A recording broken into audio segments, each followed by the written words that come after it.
యుధిష్ఠిర వార్తా ప్రేక్షకులకు నమస్కారం. నేను రమేష్ పోతరాజు. ఈ మధ్యలో పార్లమెంట్ నియోజకవర్గాల పరిధిలో పబ్లిక్ టాక్లు తీసుకోవడం వల్ల కాస్త వీడియో చేయడం కుదరట్లేదు. సబ్స్క్రైబర్స్ అంతా కూడా కాస్త క్షమించాలి. ఇక డైరెక్ట్ కొన్ని ఇయ్యాల సంబంధించిన వార్త చూసుకుంటే ఇప్పుడు లేటెస్ట్ ఒక వార్త వచ్చింది. ఈ వరంగల్, నల్గొండ, ఖమ్మం గ్రాడ్యుయేట్ ఎమ్మెల్సీ సంబంధించిన షెడ్యూల్ అయితే రిలీజ్ అయింది. ఇది లేటెస్ట్ అప్డేట్. చూద్దాం. మే 2న నోటిఫికేషన్ విడుదలవుతుంది. మే 9 వరకు నామినేషన్లకు అవకాశం కల్పించారు. మే 10 వరకు నామినేషన్ల పరిశీలన, నామినేషన్ల ఉపసంహరణ మే 13 వరకు గడువు. గ్రాడ్యుయేట్ ఎమ్మెల్సీ పోలింగ్ మే 27 తారీఖు నాడు గ్రాడ్యుయేట్ ఎమ్మెల్సీ ఎన్నికలు జరగబోతున్నాయి. దానికి సంబంధించి ఎంపీ ఎన్నికలు ముగియగానే ఇమ్మీడియట్ గా ఎమ్మెల్సీ ఎన్నికల షెడ్యూల్ అవుతుంది. అయితే ఇక్కడ ఈ జనగామ ఎమ్మెల్యేగా పల్లరాజేశ్వర రెడ్డి గెలిచింది కాబట్టి ఆ స్థానానికి ఈ ఉప ఎన్నిక అనేది అనివార్యమైంది. ఆ స్థానం నుంచి అయితే పోటీ జరుగుతుంది. సో ఇక్కడ ఈ స్థానానికి సంబంధించి ఇప్పటికే కాంగ్రెస్ తీన్మార్ మల్లన్న ప్రకటించినట్టుగా అయితే మనకు వార్తలు వస్తున్నాయి. సో తీన్మార్ మల్లన్నకి ఎక్కడ అవకాశం కల్పిస్తారనే ఒక ప్రశ్నకైతే సమాధానం అయితే దొరికినట్లే. మళ్ళీ అందరూ ఊహించిన విధంగానే ఎమ్మెల్సీగా అయితే అవకాశం కల్పించినట్టుగా తెలుస్తుంది. ఎందుకంటే ఎంపీ టికెట్ కూడా అడిగినట్టుగా తెలిసింది, కానీ అదైతే సాధ్యపడలేదు. ఇక ఇంకో వార్తకి వెళ్తే ఫోన్ ట్యాపింగ్ వ్యవహారంలో మరో బిగ్ ట్విస్ట్. ఈ ఫోన్ ట్యాపింగ్ వ్యవహారానికి సంబంధించి రోజుకు మలుపు తిరుగుతుంది. దీంట్లో ఒక లేటెస్ట్ అప్డేట్ వచ్చింది. ముచ్చటేందంటే ఫోన్ ట్యాపింగ్ కేసు దర్యాప్తులో సరికొత్త కోణం వెలుగులోకి వచ్చింది. ఈ కేసులో అరెస్ట్ అయిన నిందితుల ఫారెన్ టూర్స్ పై పోలీసులు ఆరాధిస్తున్నారు.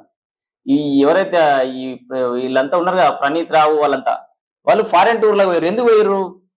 వీరు ఏ దేశానికి వెళ్ళారు, ఎందుకు వెళ్ళారు, ఎన్ని రోజులు అక్కడ ఉన్నారు, ఎలాంటి వీసాను పొందారు వంటి విషయాలపై పూర్తిగా వివరాలు సేకరించారు. దీంట్లో భాగంగానే ఇటీవల నాంపల్లి కోర్టులో జరిగిన వాదనలో ప్రణీత్ రావు ఫోన్ ట్యాపింగ్ సంబంధించిన లేటెస్ట్ టెక్నాలజీ వాడకంపై చూసిరా, ఈ ఫోన్ ట్యాపింగ్ సంబంధించి లేటెస్ట్ టెక్నాలజీ వాడకంపై శిక్షణ పొందేందుకు వేరట ఇజ్రాయెల్ వెళ్ళినట్లు అనుమానం వ్యక్తం చేశారని తెలిసింది. దీంతో ఫోన్ ట్యాపింగ్ టార్గెట్ ప్రకారమే ఓ ప్రణాళికబద్ధంగా ఎవరు పంపిస్తారు వాళ్ళని? నిన్న కేసీఆర్ దాని ఇంటర్వ్యూలో మాట్లాడుకుంటా ఇది పోలీసులు చేస్తారు వ్యవహారం అని, మా ప్రభుత్వానికి ఏ సంబంధాన్ని. ఒక్కొక్కసారి ఒక్క మాట నిజంగా చెప్పాలంటే కేసీఆర్ నిజంగానే ఎక్కడ మొదలు పెట్టిండో అక్కడికి వచ్చి చేరిండు. టీవీ 9లో మొదలుపెట్టిన 11-13 ఏళ్ల కింద ప్రస్థానం మళ్ళీ అదే టీవీ 9 వచ్చి ఇంటర్వ్యూ. నువ్వు గతంలో 10 ఏళ్ళ అధికారంలో ఉన్నప్పుడు జర్నలిస్ట్ అడిగిన ప్రతి ప్రశ్నకు మంచిగా సమాధానం చెప్పుకుంటే ఇవాళ టీవీ 9కి పోయి రజనీకాంత్ నువ్వు స్క్రిప్టెడ్ ప్రశ్నలకు సమాధానం చెప్పాల్సిన అవసరం రాకపోయేది కదా. గంటలు ఓడిపోయిన తర్వాత ఏం చేసినావు? మీడియా ముందరికి వచ్చి 10 ఏళ్ళ అవకాశం కల్పించిన తెలంగాణ ప్రజలకేనాడన్నా నువ్వు ధన్యవాదాలు చెప్పినావా? కృతజ్ఞత లేకపోయా 10 ఏళ్ళు నీకు అవకాశం ఇచ్చిన తెలంగాణ ప్రజల మీద. మళ్ళీ మీదికి వెళ్ళి మోసం చేసిర్రు, మోసపోయిర్రు. తెలంగాణ ప్రజలు తెలివి తక్కువ నీ కొడుకు అంటాడు. ఆంధ్రలో తెలివైన ఓటర్లు, తెలంగాణ ఓటర్లు తెలివి తక్కువ ఓట్లు వేసారు. ఇవ్వా మీరు ప్రజల తీర్పుని మీరు వ్యతిరేకిస్తూ, ప్రజలంటే ప్రజా వ్యతిరేకులు మీరంతా. ఇష్టం వచ్చిన నోటు మాట్లాడుకుంటా ఇవాళ టీవీ 9కి పోయి గదే 4 గంటలు ఇంటర్వ్యూ చేసినామంటే ముచ్చట ఏందన్నట్టు.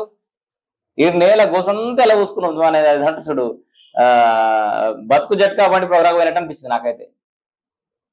ఏం మాట్లాడతాడు చూడరా మరి. గిన్నెలకు వాళ్ళు మాట్లాడకుండా ఉంటే దొర ఏం మాట్లాడుతాడు అని చెప్పేసి అందరు టీవీలో అందరూ చూసారు. అది కూడా పెద్ద హిట్ సినిమా ఏం కాదు, అంతా చూసినాక అనిపించింది ఇది ఎండాకాలంలో వాన లెక్కనే. ఇంకేమున్నది హరీష్ రావు గురించి మనం ఏం మాట్లాడదాం, కానీ ఎందుకంటే ఆయన చూసి మాట్లాడితే మనకు సమయం వేస్ట్, ఈ ఛార్జింగ్ వేస్ట్, వాళ్ళ డేటా వేస్ట్, మన సమయం వృధా.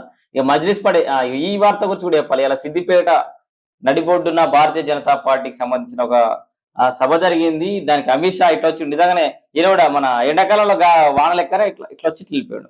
అంటే ఎక్కువసేపు స్పెండ్ చేస్తాడు అనుకున్నా, బిజీ షెడ్యూలా మరి దేశమంతా తిరుగుతున్నారా ఏందో, కానీ ఎక్కువ సమయం అయితే ఇలా 5 నిమిషాలు మాట్లాడాడు.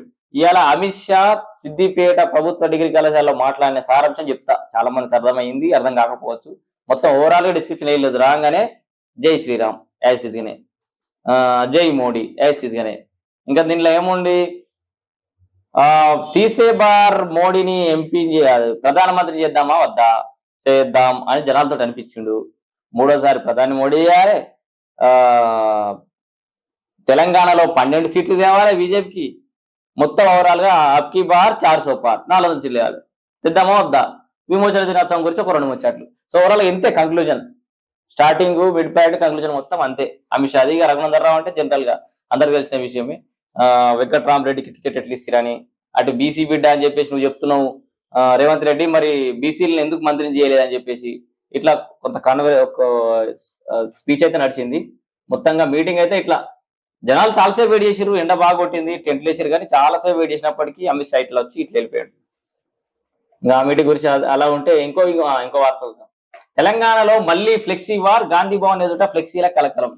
మనం గతంలో బీఆర్ఎస్ అధికారంలో ఉన్నప్పుడు బీజేపీ వాళ్ళు చేసారు, ఒక ట్రిక్ ప్లే చేసారు. మళ్ళా రఘునందరావు గారు గుర్తుందో లేదో, ఇందాక ఆయన మీటింగ్ లో ఇది కూడా గుర్తు చేసిండు. రేవంత్ రెడ్డి గాంధీ భవన్ ముందర ఒకటి పెట్టుకుంటూ నయవంచన అని చెప్పేసి బీజేపీ వచ్చింది. బీజేపీ వాళ్ళేమో కేసీఆర్ గురించి పెట్టుకురు. అప్పుడు ఏదో ఒక స్క్రీన్ పెట్టి కౌంట్ డౌన్ స్టార్ట్ అయింది, కేసీఆర్ అది గది దిగిపోవడానికి అని చెప్పేసి అదొక ట్రెండ్ నడిచింది. ఏం చేశారు, ఇగో నయవంచన అని చెప్పేసి ఒక ఫ్లెక్స్ పెట్టారు. 10 ఏండ్ల మోసం 100 ఏండ్ల విధ్వంసం అని ఒక ఫ్లెక్స్ పెట్టారు. తెలంగాణలో లోక్సభ ఎన్నికల వేళ ఫ్లెక్సీ వార్ మళ్ళీ మొదలైంది. బీజేపీ టార్గెట్ చేస్తూ గాంధీ భవన్ ఎదుట నయవంచన పేరుతో ఫ్లెక్సీ ఏర్పాటు చేశారు. ఈ ఫ్లెక్సీలో 10 ఏండ్ల మోసం 100 ఏండ్ల విధ్వంసం పేరుతో బీజేపీ ప్రభుత్వ వైఫల్యాలను ఎండగట్టారు. దీనికి సంబంధించిన పోస్టర్ను కాంగ్రెస్ పార్టీ సోషల్ మీడియా వేదిక పోస్ట్ చేసింది. దేశం నుంచి బ్లాక్ మనీ తుడిచిపారేస్తాం అని ఇచ్చిన హామీపై ఎలక్ట్రల్ బాండ్ల వ్యవహారం గురించి విమర్శిస్తూ పోస్టర్లో ఉంది.